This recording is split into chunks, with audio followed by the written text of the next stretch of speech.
Long before the bright stadium lights and Super Bowl parties, football started as a rough and simple game played on college fields. In the mid-1800s, students at schools like Princeton, Harvard, and Yale played early versions that were more like soccer and rugby, with players kicking the ball and tackling each other in chaotic rushes.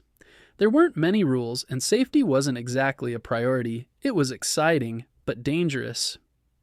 One famous early game took place in 1869 between Rutgers and Princeton, often called the first official college football game.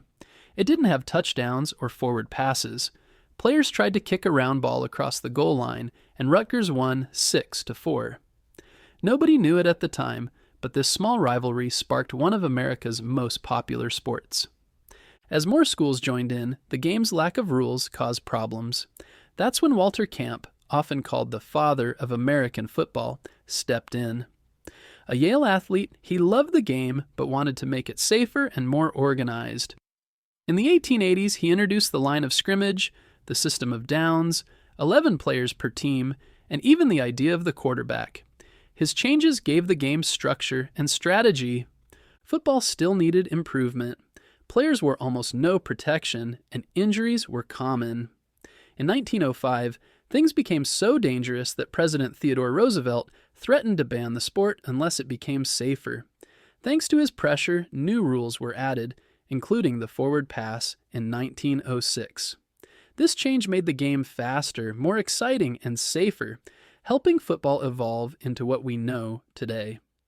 By the early 1900s, college football was incredibly popular.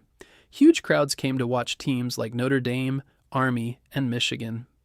One legendary group, Notre Dame's Four Horsemen, became famous for their skill and teamwork. Around this time, professional football began to form. In 1920, the American Professional Football Association was created and later renamed the National Football League, the NFL. Early teams like the Green Bay Packers and Chicago Bears played in muddy fields wearing leather helmets, and though crowds were small, their passion was huge. Over the years, football grew into a national obsession. Radio and television brought the excitement into people's homes, and players like Jim Brown, Johnny Unitas, and later Joe Montana and Jerry Rice became legends. Thanksgiving also became tied to football in 1934 when the Detroit Lions hosted a holiday game to attract fans. It was such a success that the tradition continues today, with the Lions and Dallas Cowboys playing each year. Football kept growing through the 20th century. In 1967, the first Super Bowl was held, and the Green Bay Packers won. The championship soon became a national event filled with halftime shows, commercials, and celebrations that brought families together. Today, football is played everywhere, from giant stadiums to backyards and parks. Kids run across the grass, tossing footballs, and dreaming of touchdowns. Flag football, a fast and safe version of the game, is growing quickly too. Instead of tackling, players pull flags from each other's belts.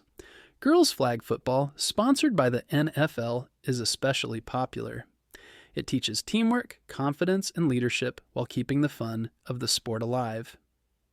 When you see a team huddle or hear the cheer of a touchdown, you're witnessing more than just a game. You're seeing over 150 years of history, courage, and innovation. From muddy college fields to massive stadiums filled with lights, football has become a tradition that connects generations and reminds us that sports are about more than competition. They're about coming together, celebrating, and sharing in something we love.